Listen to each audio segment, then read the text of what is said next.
The firm, official knock on the door was the beginning of the nightmare. Two police officers stood on the porch, their faces grim.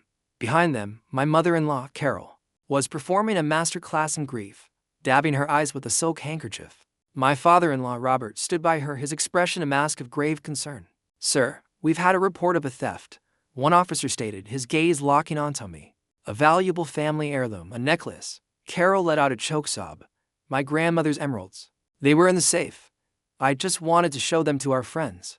"Tonight," Robert, her ever-present accomplice, added, his voice thick with false regret. "We hate to say it, Mark, but we saw you near the safe earlier. No one else has been in the house." The accusation hung in the air, cold and sharp. This was a calculated ambush. My wife, Sarah, stood frozen between me and her parents, her face a canvas of confusion and dawning horror. The betrayal from her parents was a physical blow. They were framing me, and their performance was sickeningly perfect. Then, a thought sliced through my panic. Robert's technological pride and joy, the new state-of-the-art security system he had installed last month. He had boasted endlessly about its crystal-clear 4K cameras and its tamper-proof cloud storage. That saved everything automatically. "You're right," I said, my voice finding a sudden, steely calm. I met Robert's eyes and saw a flicker of pure panic.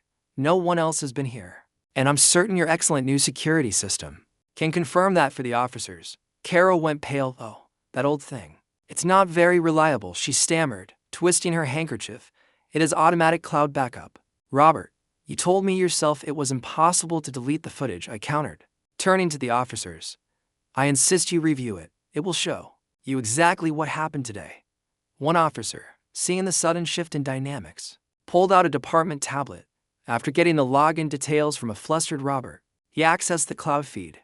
We all watched the screen. The footage was pristine. It showed Carol in perfect 4K clarity, opening the safe and taking out the glittering emerald necklace. Then, as I walked out of the room for a moment, it showed her swiftly walking over to my jacket, slipping the necklace deep into the pocket, and returning to the sofa to resume her act. Robert stood in the doorway, watching her with an approving nod. The silence that followed was absolute. The officers looked up from the screen, their suspicion now redirected with laser focus.